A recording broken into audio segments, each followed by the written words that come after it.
Welcome back to my YouTube channel tech mechanical and electrical. IOCL junior operator post के लिए कुछ special class में discussion कर रहा था और आज स्पेशल क्लास नंबर 3 जिस पर मैं टेक्निकल क्वेश्चन का डिस्कस करूंगा। टोटल 30 प्लस क्वेश्चन आज के क्लास में मैं डिस्कस करूंगा। और देखिए, electrician, fitter, electronics, instrument mechanic सभी ट्रेड का मिक्स्ड क्वेश्चन आएगा, पहला बात। और इन सब ट्रेड में से सबसे ज्यादा क्वेश्चन इलेक्ट्रीशियन ट्रेड से पूछा जाएगा, इसलिए मैं इलेक्ट्रीशियन ट्रेड पर ज्यादा फोकस दे रहा हूं। कुछ स्टूडेंट कह रहे हैं, जैसे इलेक्ट्रीशियन स्टूडेंट स्पेशली कह रहा है कि फिटर का क्वेश्चन कुछ सॉल्व कीजिए। देखिए, फिटर का क्वेश्चन भी आपका पेपर में रहेगा, लेकिन काफी कम रहेगा, सबसे ज्यादा इलेक्ट्रीशियन का क्वेश्चन रहेगा। तो आज का वीडियो में इलेक्ट्रीशियन, फिटर, इलेक्ट्रॉनिक्स, मैकेनिक तीनों का बराबर क्वेश्चन है, इसीलिए वीडियो आप पूरा देखिए। वीडियो आप लोगों के लिए मोस्ट इंपॉर्टेंट होने वाला है। मैं अपना तरफ से जितना हो सके मैं आप लोगों के लिए क्लास प्रोवाइड करने का कोशिश कर रहा हूँ। देखिए, मैं आप लोगों के लिए जस्ट पढ़ा रहा हूँ, जितना सजेशन का क्वेश्चन होता है मेरा तरफ से मैं आप लोगों के लिए प्रोवाइड कर रहा हूँ। और ये सब क्वेश्चन IBPS सेल का अलग अलग यूनिट में, SPMCL का अलग अलग यूनिट में जो पेपर कंडक्ट किया था IBPS, उसी का प्रीवियस क्वेश्चन पेपर से मैं उठाकर आप लोगों के लिए डिस्कशन कर रहा हूँ। ओके, देखिए, इसमें बोला है HRC fuses provide the best protection against. HRC fuse dash के विरुद्ध सर्वोत्तम सुरक्षा प्रदान करते हैं। HRC फ्यूज का फुल फॉर्म आपको जानना है। सबसे पहले हाई रप्चरिंग कैपेसिटी फ्यूज। ठीक है, तो HRC फ्यूज किसके विरुद्ध सर्वोत्तम सुरक्षा प्रदान करते हैं? Open circuit, reverse circuit, reverse current, short circuit, low voltage. चौथा ऑप्शन में बोला लो वोल्टेज। तो चार ऑप्शन में राइट आंसर कौन सा हो जाएगा? तो देखिए, option number C right answer हो जाएगा। जब शॉर्ट सर्किट होता है तो इसका खिलाफ सबसे ज्यादा सुरक्षा प्रदान करते हैं HRC फ्यूज। ठीक है, फ्यूज आप जानते हैं, शॉर्ट सर्किट को बचाने के लिए फ्यूज प्रोवाइड किया जाता है। और इनमें से अगर HRC फ्यूज होता है तो वो सबसे ज्यादा शॉर्ट सर्किट को रोकने के लिए वो सुरक्षा प्रदान करते हैं। ओके, देख लीजिए, HRC फ्यूज और high rupturing capacity fuse. In that type of fuse, the fuse wire or element can carry short circuit, heavy current for a known time period. देखिए, ये फ्यूज क्या कर सकते हैं? कुछ निश्चित टाइम पीरियड तक हेवी लोड ऑफ करंट को भी वो कैरी कर सकते हैं, लेकिन कुछ निश्चित टाइम तक वो कैरी कर सकते हैं। अगर टाइम पार हो जाएगा तो फ्यूज आपका डैमेज हो जाएगा। मतलब कुछ टाइम तक अगर हेवी लोड पड़ेगा तो फ्यूज ठीक रहता है, लेकिन टाइम पीरियड अगर पार हो जाएगा तो फ्यूज आपका खराब हो जाता है।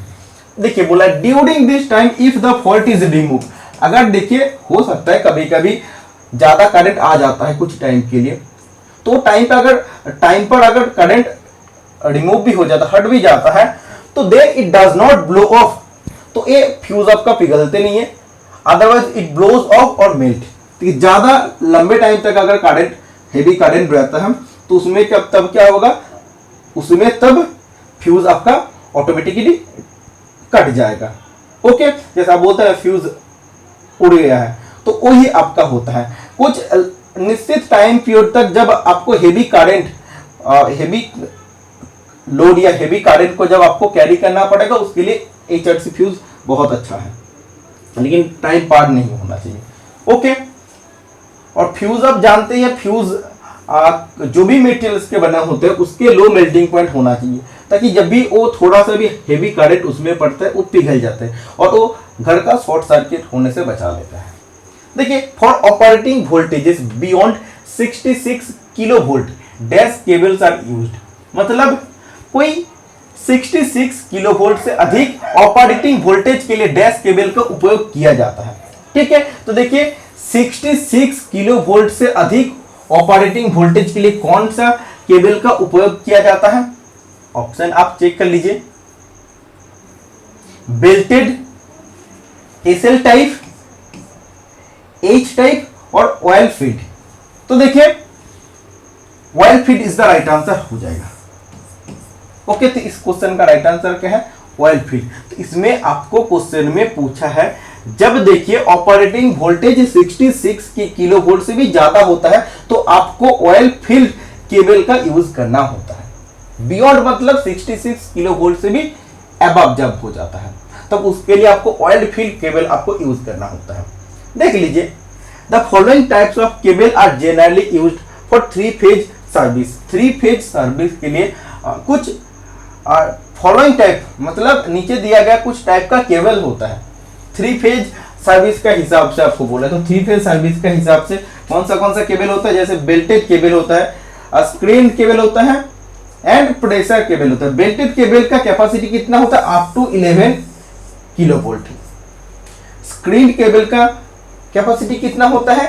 22 kilo volt to 66 kilo volt. और जो प्रेशर केबल होता है उसका कैपेसिटी कितना होता है? 66 किलो वोल्ट से भी ज्यादा होता है। तो ये आप याद रखिए, जब आपको क्वेश्चन में पूछा है कि जब किसी भी केबल का कैपेसिटी 66 किलो वोल्ट से भी ज्यादा होता है तो उसमें कौन सा केबल आपको यूज करना होता है? तो तब आपका राइट आंसर क्या होता है? ऑयल फील्ड आपको केबल यूज करना होता है, मतलब वो आपका प्रेशर केबल है। ठीक है, तो देखिए ये आपका कौन सा केबल हो जाएगा? ये आपका ऑयल फील्ड प्रेशर केबल हो जाएगा। Next question, what is the use of the mortise chisel? देखिए प्रीवियस क्लास में मैं और एक चीजल का डिस्कस किया था जिसका नाम था फार्मर चीजल। ओके, ये कारपेंटर यूज करता है और मोर्टाइज चीजल भी कारपेंटर यूज करते हैं। जब भी आपको वुड पर रेक्टेंगुलर ग्रूव आपको काटना पड़ेगा, रेक्टेंगुलर ग्रूव जब आपको काटना पड़ेगा तब हम लोग मोर्टाइज चीजल का यूज करते हैं। तो राइट आंसर कौन सा हो जाएगा? मेकिंग रेक्टेंगुलर ग्रूव या होल इन वुड। जब लकड़ी पर आपको रेक्टेंगुलर ग्रूव यानी कि होल आपको बनाना होगा तब हम लोग मोर्टाइज चीजल का यूज करते हैं। Okay, next question. ठीक है, ऐसा देखने में होता है और लकड़ी पर देखिए ऐसे रेक्टेंगुलर जब आपको स्लॉट काटना है या होल बनाना पड़ेगा आपको, तब आपको मोर्टाइज चीजल का यूज करना है। Next question, the tolerance is dash if there is no band in the resistor. बोला यदि प्रतिरोधक में कोई बैंड नहीं है तो सहिष्णुता कितना होता है? जब रजिस्टर पर कोई भी बैंड नहीं होता है तो उसका टॉलरेंस कितना होना चाहिए? तो उसका टॉलरेंस आप देख लीजिए 20%, 5%, 12% और 9%। तो राइट आंसर हो जाएगा ऑप्शन नंबर ए 20%। जब आपका टॉलरेंस 20% होता है तो रजिस्टर में कोई भी बैंड नहीं होता है। ओके, ये आप याद रखिए, बहुत इंपॉर्टेंट क्वेश्चन है। देख लीजिए, ये आपका रजिस्टर होता है, इसमें कितना बैंड है? 1 बैंड, 2 बैंड, 3 बैंड और 4 बैंड, अलग अलग कलर है। ठीक है, तो देखिए फर्स्ट बैंड और सेकंड बैंड, तो बोला फर्स्ट 2 बैंड इंडिकेट डिजिट, तो ये 2 बैंड आपका क्या इंडिकेट करते हैं? तो ये 2 बैंड आपका डिजिट इंडिकेट करता है।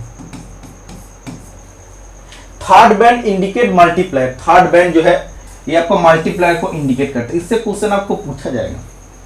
And fourth band indicates the tolerance of the register, और ये जो आपका फोर्थ बैंड होता है वो रेजिस्टेंस या रजिस्टर का टॉलरेंस को इंडिकेट करता है। तो ये देखिए, ये आपका पूरा रजिस्टर है, इसमें टोटल कितना बैंड है? 4 बैंड है, 1 2 3 4। पहला 2 डिजिट को इंडिकेट करता है, थर्ड बैंड मल्टीप्लायर को इंडिकेट करता है और चौथा बैंड रेजिस्टेंस का या रजिस्टर का टॉलरेंस को इंडिकेट करता है। इतना आप याद रखिए।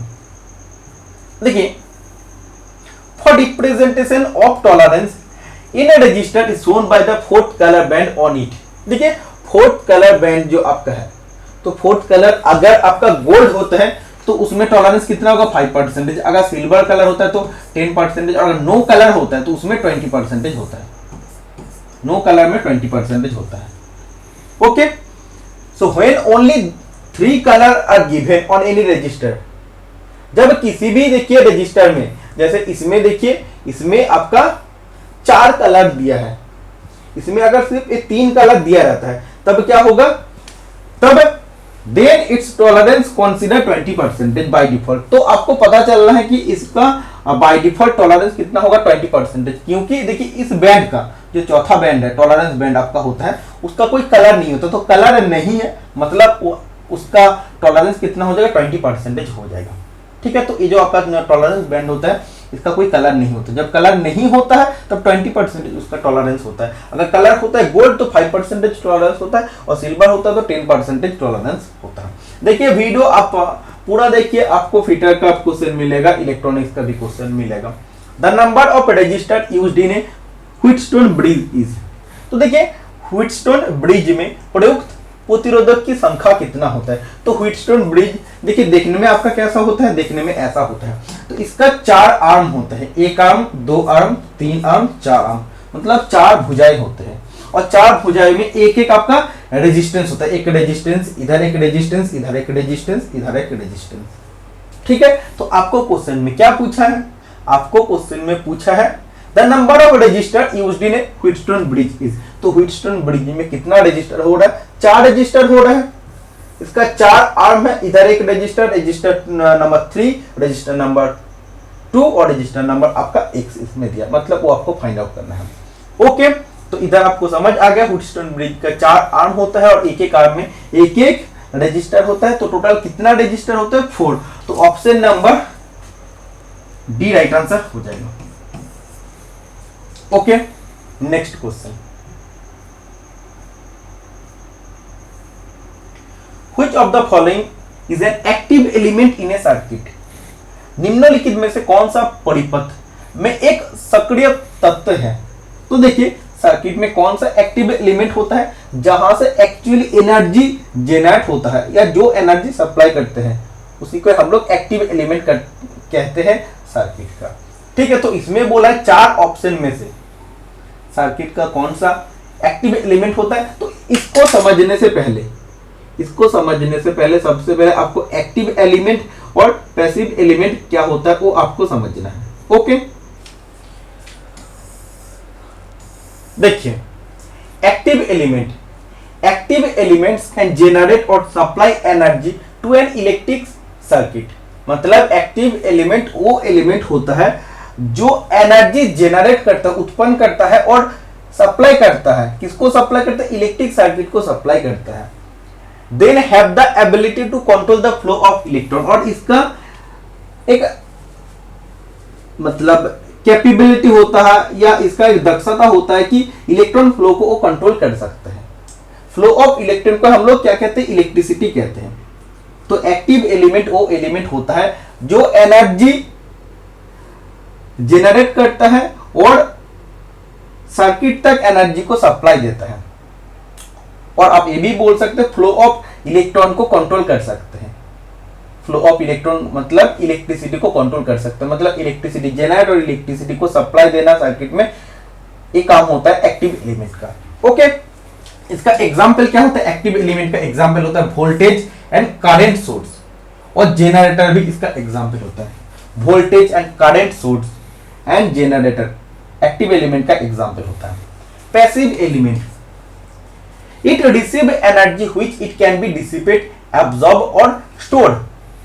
देखिए जो एनर्जी क्रिएट कर रहा है, जो इलेक्ट्रिसिटी क्रिएट कर रहा है, उसे हम लोग एक्टिव एलिमेंट कर रहा है कह रहा है। और जो रिसीव कर रहा है, जो एनर्जी रिसीव कर रहा है सर्किट में, और आप बोल सकते हैं जो इलेक्ट्रिसिटी रिसीव कर रहा है और रिसीव करके फिर उसको वो फैला देता है या आप अपने अंदर वो सोच लेता है या वो उसको स्टोर करके रखता है, तो उसे हम लोग पैसिव एलिमेंट कहते हैं। जैसे देखिए इट कैन नॉट जनरेट और सप्लाई एनर्जी, मतलब ये एनर्जी जनरेट भी नहीं कर सकता और एनर्जी सप्लाई भी नहीं कर सकते हैं।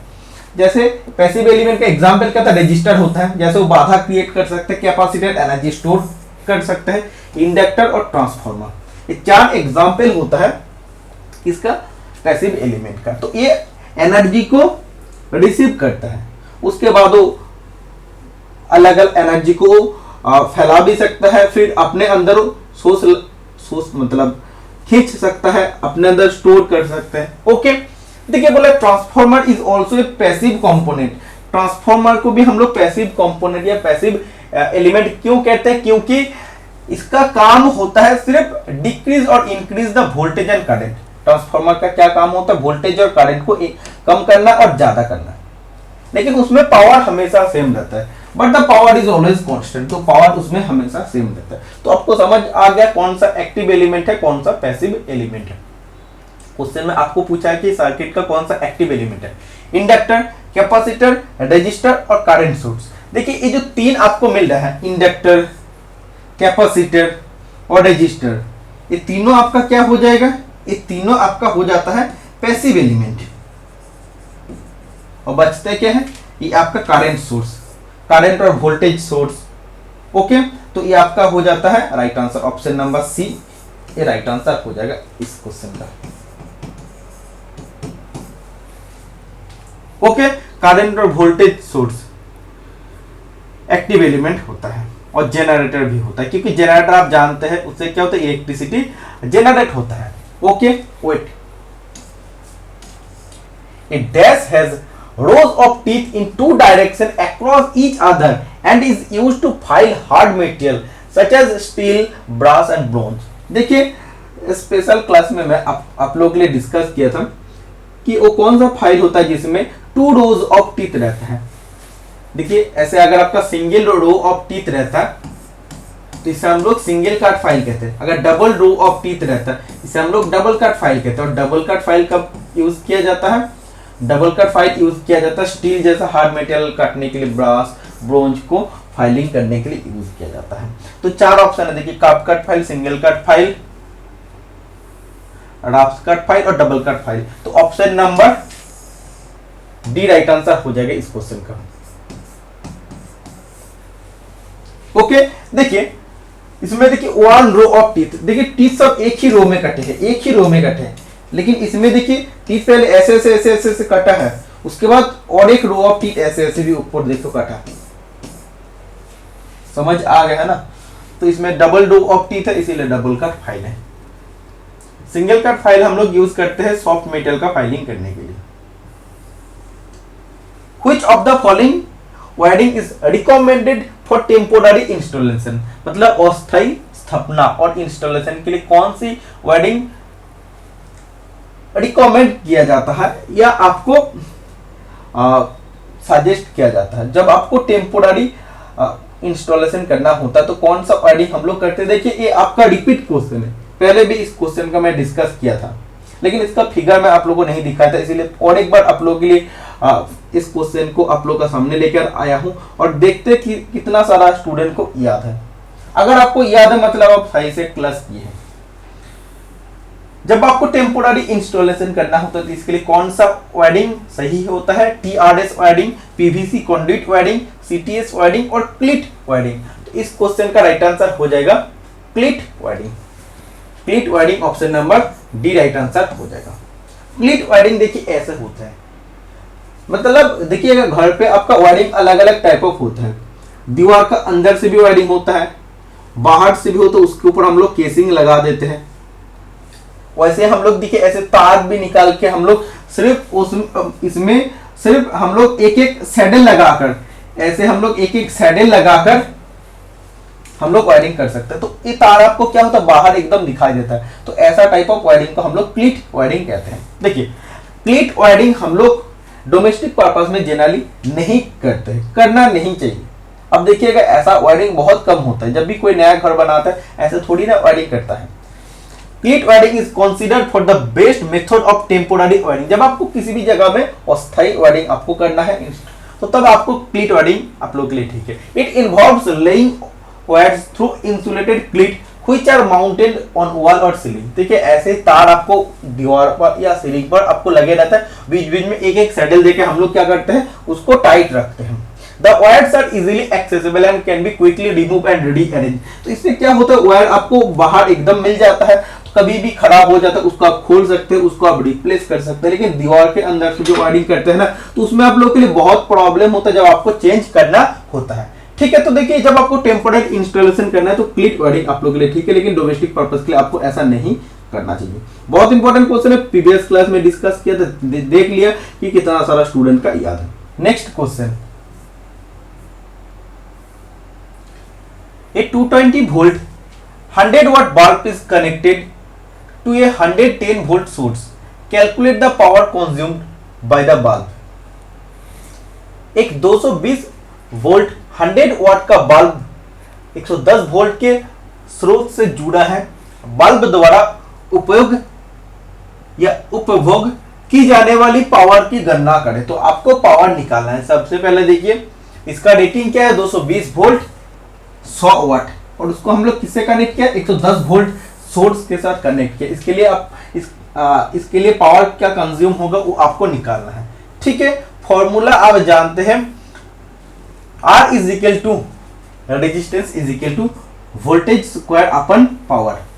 ठीक है, तो इस फॉर्मूला में सबसे पहले देखिए आपको रेजिस्टेंस निकालना है।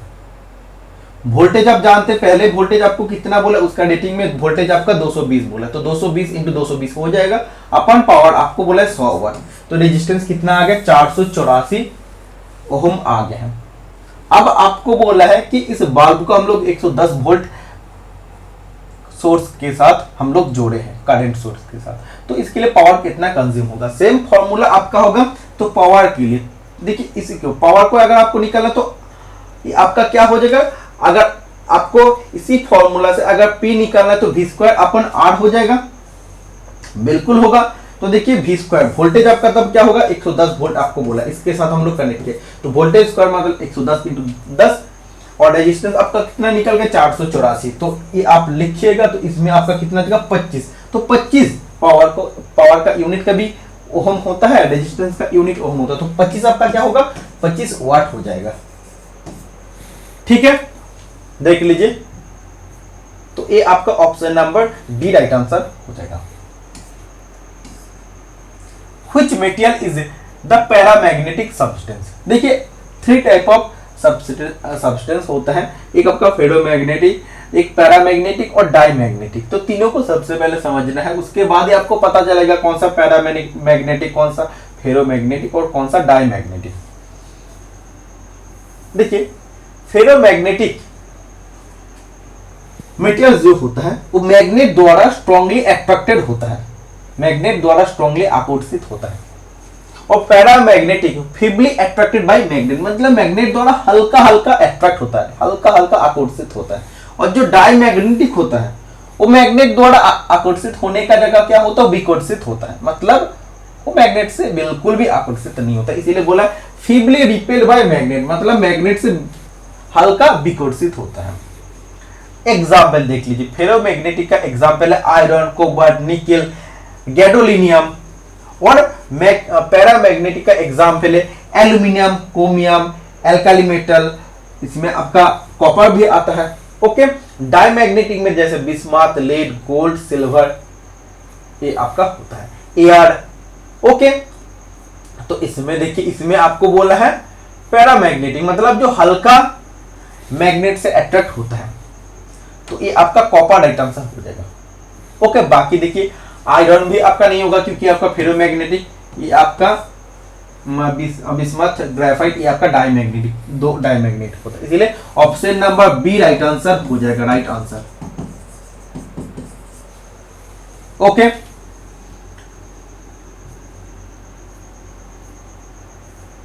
Next question, a dash is a device which is used for the transformation of a current at a higher value to a lower value with the respect to the earth potential। देखिए बोला है एक ऐसा device है जिसका उपयोग पृथ्वी की विभव के संबंध में, मतलब अर्थ पोटेंशियल के संबंध में उच्च मान से निम्न मान पर करंट के रूपांतरण, मतलब ट्रांसफॉर्मेशन के लिए किया जाता है। तो एक कौन सा ऐसा डिवाइस होता है जो अर्थ पोटेंशियल के संबंध में उच्च मान से, मतलब हाई वैल्यू से लोअर वैल्यू तक ट्रांसफॉर्मेशन होता है। तो एक कौन सा ऐसा डिवाइस है, तो इसका राइट आंसर क्या हो जाएगा, motor, potential transformer, current transformer और जनरेटर। तो ये आपका current transformer option number C right answer हो जाएगा। ठीक है, तो इसमें आपका होता क्या है, इस डिवाइस से हाई वैल्यू से लो वैल्यू तक आपका ट्रांसफॉर्मेशन होता है, मतलब करंट उसमें जाता है हाई से लो में।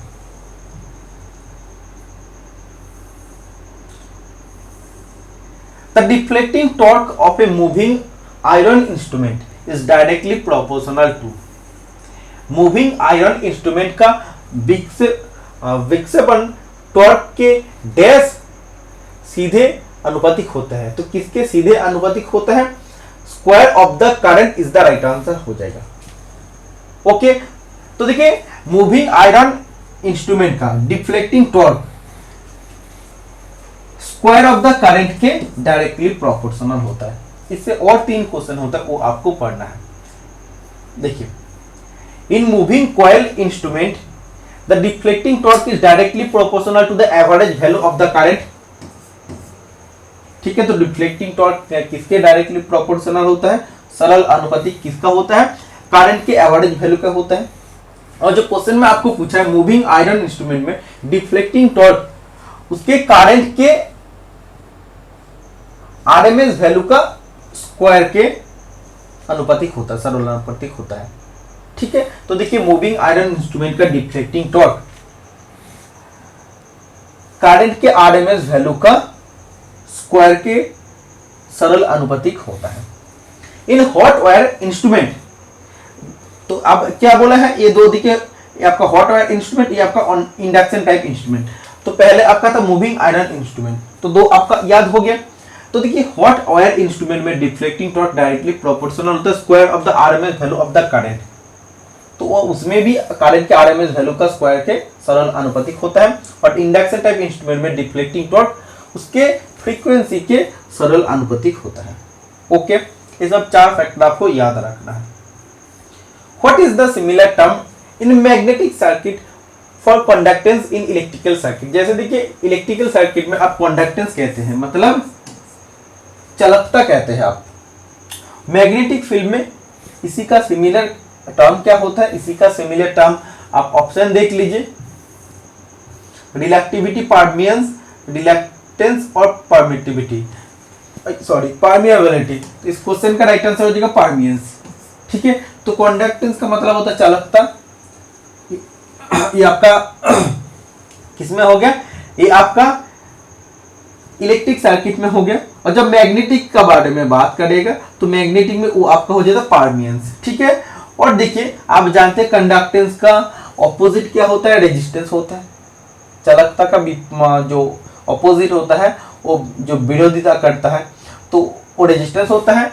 और परमियंस का ऑपोजिट होता है क्या है? परमियंस का ऑपोजिट होता है रिलक्टेंस। ठीक है, तो ये आपका ऑपोजिट होता है, परमियंस का ऑपोजिट रिलक्टेंस होता है।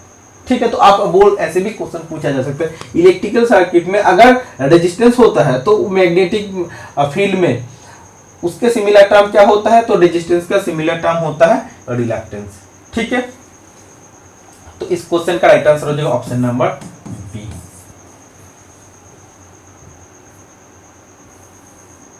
The core has dash limbs in a core type transformer. Core type transformer में कितने लिम्स होते हैं? 1 2 3 4। तो इसका राइट आंसर हो जाएगा option number B. Option number B right answer हो जाएगा। 2 लिम्स होता है। देखिए लिम्स कैसा होता है? ये आपका कोर टाइप ट्रांसफार्मर है, तो इसमें देखिए ये जो आपका पोर्शन है, इस पोर्शन को हम लोग लिम्ब कहते हैं। इस पोर्शन को हम लोग लिम्ब कहते हैं। इधर एक लिम्ब है, इधर एक आपका लिम्ब है, तो 2 लिम्ब इसमें होता है कोर टाइप ट्रांसफार्मर में। और एक देखिए सेल टाइप ट्रांसफार्मर में टोटल कोर में कितना लिम्ब होता है? तो कोर में 3 लिम्ब होता है shell type transformer. Okay, next question, which of the following hammer is also known as the machinist hammer? निम्नों में से किस हथौड़ा को मैशिनिस्ट के हथौड़ा के रूप में जाना जाता है?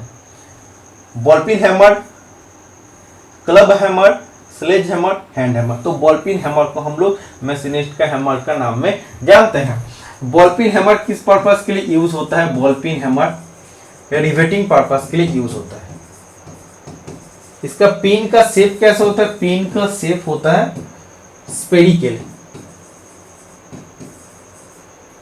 ओके, हैमर का साइज कैसे लिया जाता है? उसका शेप ऑफ द पिन और वेट ऑफ द हैमर से लिया जाता है। 3 टाइप्स ऑफ जनरली हैमर होते हैं, बॉल पिन हैमर, सेकेंड होते हैं cross pin hammer. Cross pin hammer क्या करता है, जब मेटल को किसी भी एक ही डायरेक्शन में फैलाना पड़ेगा, स्प्रेड करना पड़ेगा, तब हम लोग क्रॉस पिन हैमर का यूज करते हैं। और तीसरा होता है straight pin hammer. Straight pin hammer कब यूज होता है, कॉर्नर पोर्शन में जब आपको हैमरिंग करना पड़ेगा तो स्ट्रेट पिन हैमर यूज होता है। हैमर के फेस और पिन पर केस हार्डन किया जाता है। ओके, डायरेक्टली हार्डनिंग हम लोग नहीं कर सकते, डायरेक्टली हार्डनिंग करने पर बहुत ज्यादा कठोर हो जाएगा। जब भी हम लोग हैमर से ऐसे मारेंगे तो ज्यादा हार्ड होने का कारण फेस और पिन आपका टूट सकता है, इसीलिए हम लोग डायरेक्ट हार्डनिंग नहीं करते हैं। According to Kirchhoff's voltage law, the algebraic sum of all IR drop and EMF electromotive force in any closed loop of a network is always, मैं आपको बोला किरचॉफ्स लॉ से एक क्वेश्चन आपको 100% पूछा जाएगा।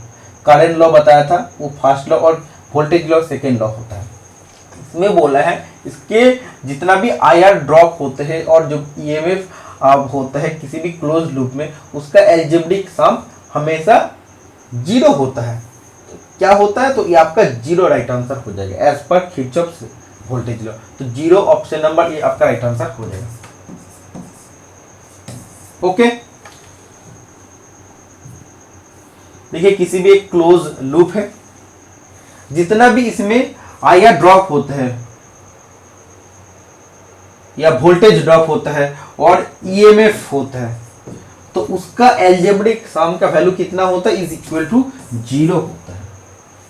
ठीक है, ये आप याद रखिए, बहुत इंपॉर्टेंट क्वेश्चन है। Next question, which of the following instrument is used as a null detector in Wheatstone bridge. Wheatstone bridge में नल डिटेक्टर के रूप में निम्नलिखित में से किस उपकरण का उपयोग किया जाता है। तो देखिए व्हीटस्टोन ब्रिज में नल डिटेक्टर के हिसाब से कौन सा इंस्ट्रूमेंट का यूज किया जाता है, वाटमीटर, रजिस्टर, रियोस्टेट और गैल्वेनोमीटर। तो इस क्वेश्चन का राइट आंसर हो जाएगा गैल्वेनोमीटर। गैल्वेनोमीटर राइट आंसर हो जाएगा। व्हीटस्टोन ब्रिज में नल डिटेक्टर के हिसाब से गैल्वेनोमीटर का यूज किया जाता है। गैल्वेनोमीटर हम लोग देखिए इसमें बोला galvanometer is used as the null detector in a Wheatstone bridge when null point is a condition which zero current flows through the circuit। null point वो पॉइंट होता है जहां पे एकदम सर्किट का 0 करंट फ्लो होता है। ओके, तो ये आपको याद हो गया। तो जब भी आपको पूछा जाएगा कि कौन सा नल डिटेक्टर का हिसाब से हम लोग व्हीटस्टोन ब्रिज में यूज करते हैं, तो गैल्वेनोमीटर राइट आंसर हो जाएगा। गैल्वेनोमीटर क्या करते हैं, करंट का डायरेक्शन को डिटेक्ट करता है, करंट छोटी से छोटी करंट जो भी होता है उसको मेजर करते हैं। तो this device is used detecting and measuring small amount of electric current. ये डिटेक्ट करता है वो करंट का डायरेक्शन क्या है और स्मॉल अमाउंट ऑफ भी करंट है उसको भी वो मेजर कर लेते हैं। जोहान किर्चविगर इन्वेंटेड द डिवाइस इन 1820। इतना इंपॉर्टेंट नहीं, ये आप छोड़ दीजिए। The fusing element of a fuse is usually made of. देखिए एक फ्यूज का फ्यूजिंग तत्व किससे बने होते हैं, तो एक्चुअली देखिए फ्यूजिंग जो एलिमेंट होता है वो आपका लीड और टीन से बने होते हैं, लीड प्लस टीन से बने होते हैं। लेकिन इसमें देखिए बोला एक फ्यूज का फ्यूजिंग तत्व किससे बने होते हैं, आयरन, माइका, कॉपर और स्टील। तो इस हिसाब से राइट आंसर हो जाएगा कॉपर। ठीक है, तो कॉपर आपका राइट आंसर हो जाएगा। पढ़ लीजिए, the fusing element of a fuse is usually made of copper. Fuse का फ्यूजिंग एलिमेंट जनरली कॉपर से बने होते हैं। Fuse is a piece of wire made of copper, copper से भी बने हो सकते हैं, और alloy of lead and tin, और लीड और टीन से भी बने होते हैं जिसका मेल्टिंग पॉइंट कम होना चाहिए। ओके, देखिए it is covered with cartridge और porcelain and connected in series. देखिए जब भी आपका फ्यूज होता है उसे हम लोग किसी न किसी चीज से कार्टिज या प्रोसिलिन, कार्टिज ऑफ प्रोसिलिन, सॉरी मैं गलत पढ़ रहा हूँ, जो माइका का कार्टिज होता है उससे उस फ्यूज को ढकना चाहिए और इसे सीरीज में कनेक्ट किया जाता है। किसके साथ, लाइव वायर के साथ कनेक्ट किया जाता है। ठीक है, फ्यूज को लाइव वायर के साथ कनेक्ट किया जाता है, ये चीज आप याद रखिए। During drilling it is observe that the chip is flowing continuously through one leaf only. What is the probable cause for this. देखिए ड्रिलिंग के दौरान ये देखा गया है कि चिप केवल एक ही लिप मतलब होट इधर बोल रहे हैं, तो ड्रिल का दो लिप्स होता है, तो एक ही लिप से या होट से लगातार बाहर निकल रहा है, तो इसका संभावित कारण क्या होता है? जब भी आप ड्रिलिंग करते हैं तो उसके दोनों लिप से चिप्स निकालना चाहिए, लेकिन आपको दिखाई दे रहा है कि सिर्फ एक ही लिप से चिप्स निकाल रहा है। मतलब क्या है? मतलब देखिए अनइक्वल लिप एंगल, तो लिप एंगल जब आपका असमान होते हैं तब ऐसा प्रॉब्लम होता है। लिप एंगल हमेशा इक्वल होना चाहिए, इक्वल होना चाहिए। कितना डिग्री में होना चाहिए? 59 डिग्री का होना चाहिए। 59 डिग्री इंटू 2 तो 118 डिग्री आपका पॉइंट एंगल हो जाता है। ठीक है, तो देखिए ये आपका क्या होता है? पॉइंट एंगल होता है, ये आपका पॉइंट एंगल होता है। इसी को जब हम लोग डिवाइड कर देते तो ये आपका 59, ये आपका 59 हो जाता है।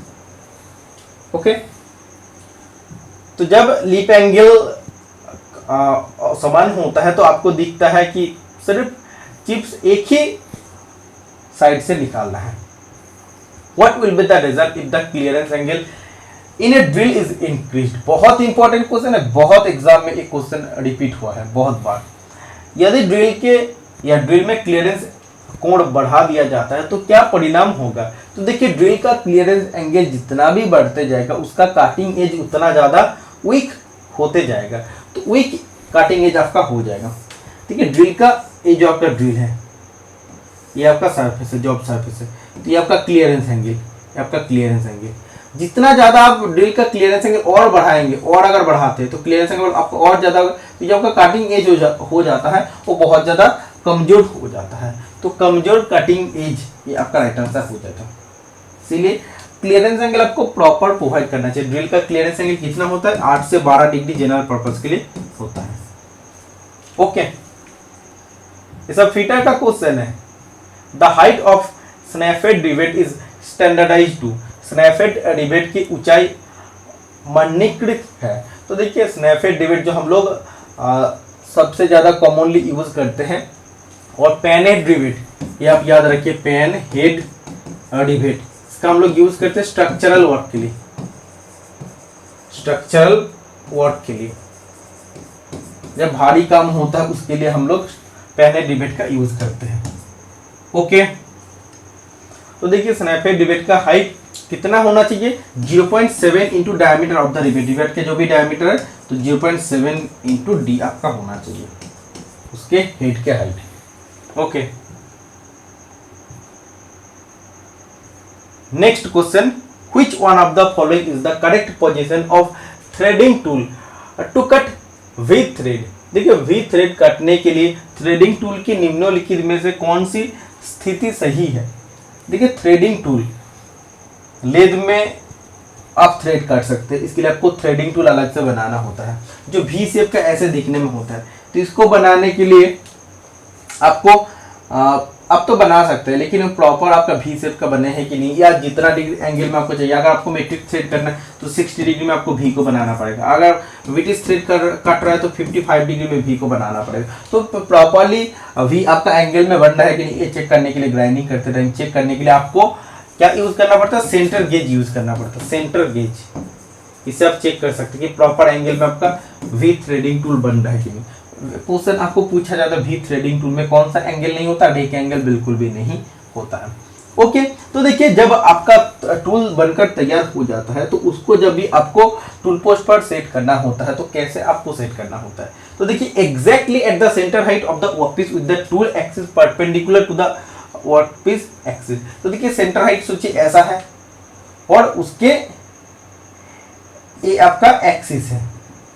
ठीक है, तो टूल को एकदम एग्जैक्टली सेंटर हाइट में आपको सेट करना पड़ेगा और टूल को लेद के एक्सिस के या वर्कपीस के एक्सिस के एकदम 90 डिग्री एंगल में आपको सेट करना पड़ेगा, एकदम 90 डिग्री एंगल में सेट करना पड़ेगा। तो वी थ्रेडिंग टूल को सेट करने के लिए क्या दो मेन चीज होता है कि टूल को एग्जैक्ट सेंटर हाइट में सेट करो और टूल को वर्कपीस के एक्सिस के एकदम 90 डिग्री परपेंडिकुलर सेट करना पड़ेगा। तो ऑप्शन नंबर ए आपका राइट आंसर हो जाएगा। ओके, क्वेश्चन में आपको ऐसा भी पूछा जाता है जब आपको भी थ्रेडिंग टूल को प्रॉपरली सेट करना होता है वर्कपीस के एक्सिस के 90 डिग्री या परपेंडिकुलर, इसके लिए आपको कौन सा गेज यूज करना होता है? तो सेंटर गेज, तब भी राइट आंसर हो जाएगा।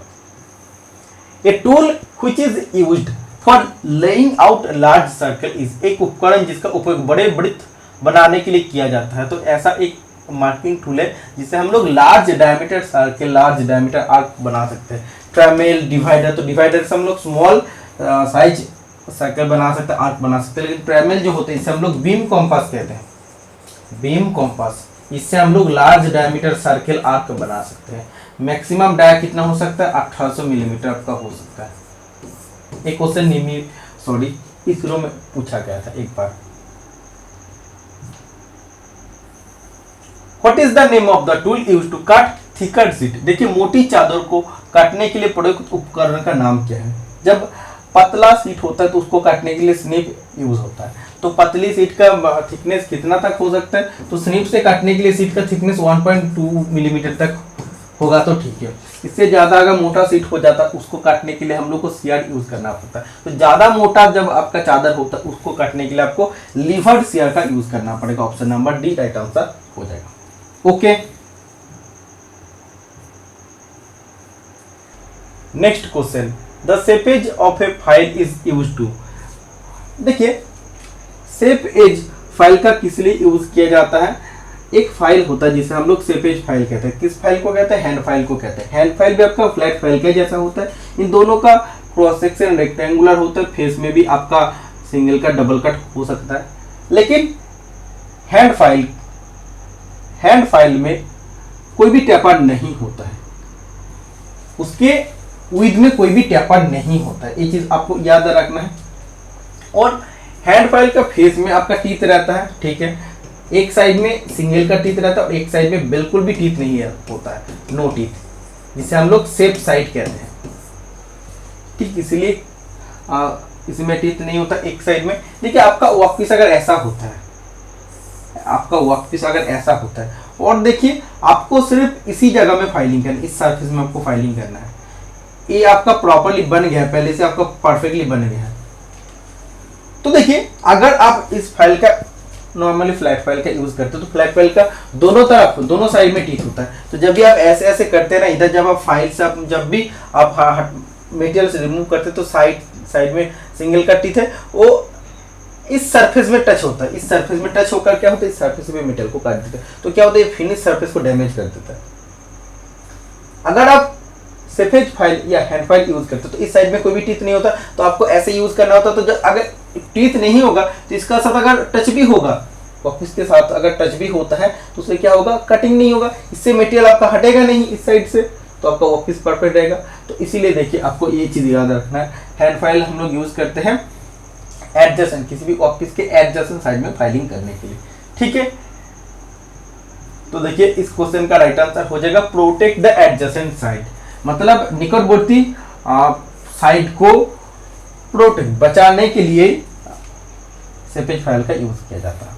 Okay, next question, in which drilling machine the spindle head is moved towards and away from the column, मतलब कौन सा टाइप ऑफ ड्रिलिंग मशीन होता है जिसके स्पिंडल हेड, देखिए ऐसे कॉलम होता है, उसके एक ऐसे आर्म होता है और इसमें एक स्पिंडल होता है। स्पिंडल हेड को कभी हम लोग आगे कर सकते हैं, पीछे कर सकते हैं, और इस आर्म को हम लोग ऊपर नीच भी कर सकते हैं, ऊपर और नीच भी कर सकते हैं। ये कौन सा ड्रिलिंग मशीन है, ये आपका रेडियल ड्रिलिंग मशीन होता है।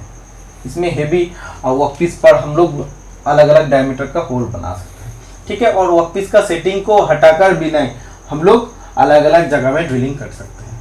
तो इस क्वेश्चन का राइट आंसर हो जाएगा radial drilling machine. Okay, next question, देखिए in a planer metal is removed during, एक प्लेनर मशीन में कब मेटल रिमूव होता है, तो प्लेनर मशीन का जब फॉरवर्ड स्ट्रोक लगता है तो तब मेटल रिमूव होता है। मैक्सिमम जगह में इसका राइट आंसर बी आपको देखने को मिलेगा, लेकिन ये आपका गलत हो जाएगा। आपको फॉरवर्ड स्ट्रोक राइट आंसर करना है, क्योंकि प्लेनर मशीन में भी फॉरवर्ड स्ट्रोक में मेटल काटता है, और बैकवर्ड स्ट्रोक जो होता है वो रिलीफ स्ट्रोक होता है, उसमें मेटल रिमूव नहीं होता है।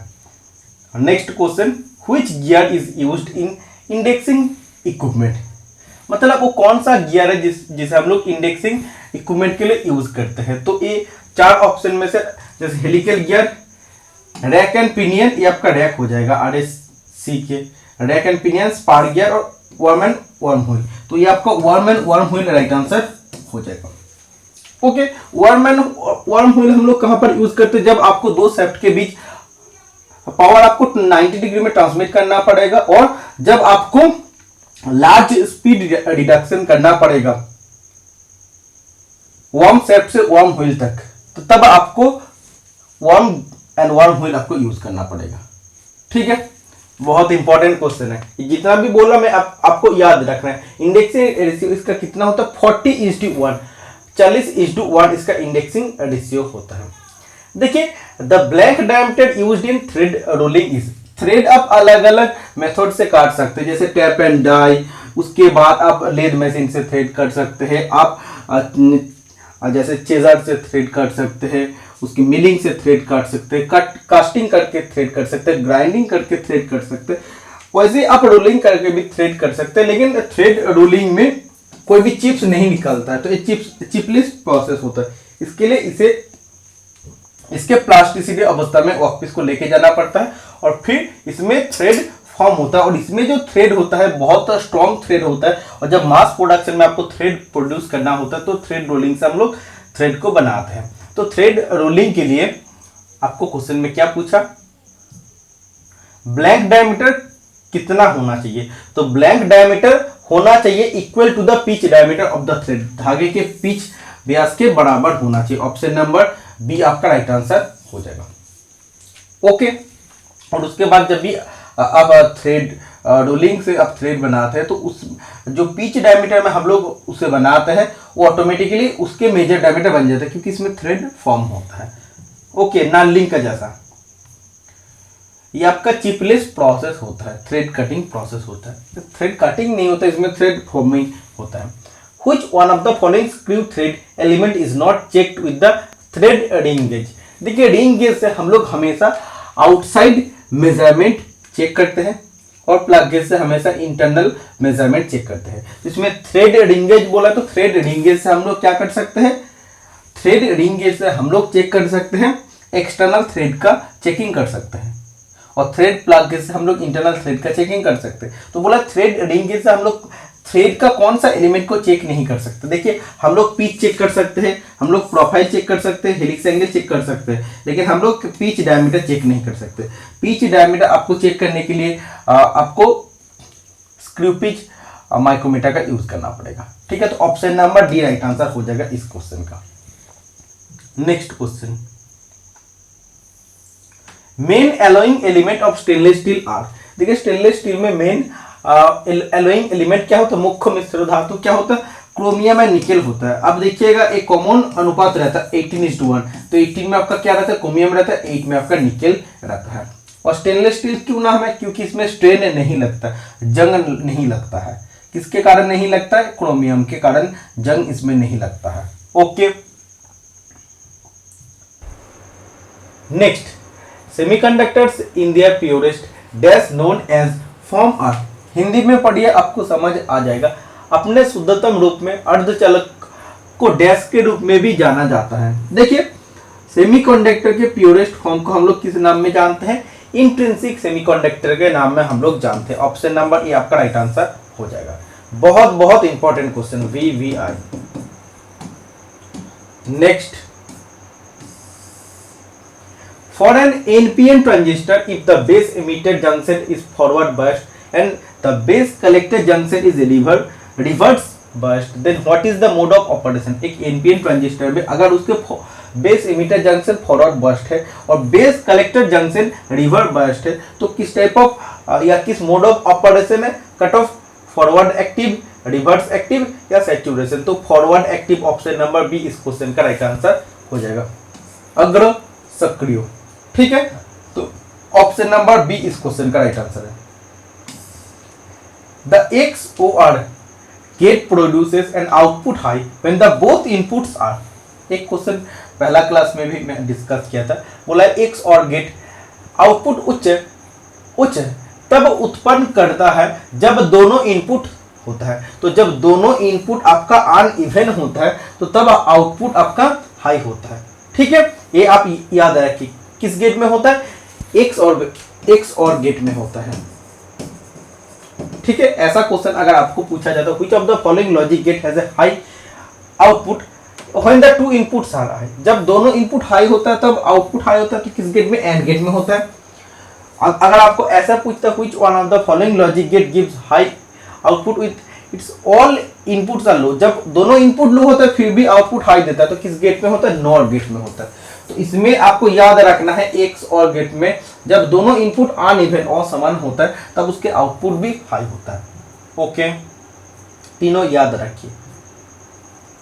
इन a semiconductor diode the current through the junction is maximum when, मतलब बोला है अर्धचालक डायोड में जंक्शन के माध्यम से तब धारा अधिकतम होती है, तो कब धारा अधिकतम होता है, has nothing to do with the biasing, मतलब बायसिंग से कोई संबंध नहीं होता है। When it is backward bias, when there is no supply, when it is forward biased, तो जब फॉरवर्ड बायस्ड होता है तब क्या होता है, तब जंक्शन के थ्रू करंट आपका मैक्सिमम होता है, किसमें, सेमीकंडक्टर डायोड में। तो सेमीकंडक्टर डायोड में जंक्शन के थ्रू करंट मैक्सिमम तब होता है जब वो फॉरवर्ड बायस्ड में होता है। तो ऑप्शन नंबर डी इस क्वेश्चन का राइट आंसर हो जाएगा। ओके, नेक्स्ट, तो देखिए टोटल 30 क्वेश्चन का डिस्कशन कंप्लीट हो गया और इसी का साथ साथ आज का क्लास भी कंप्लीट हो जाता है।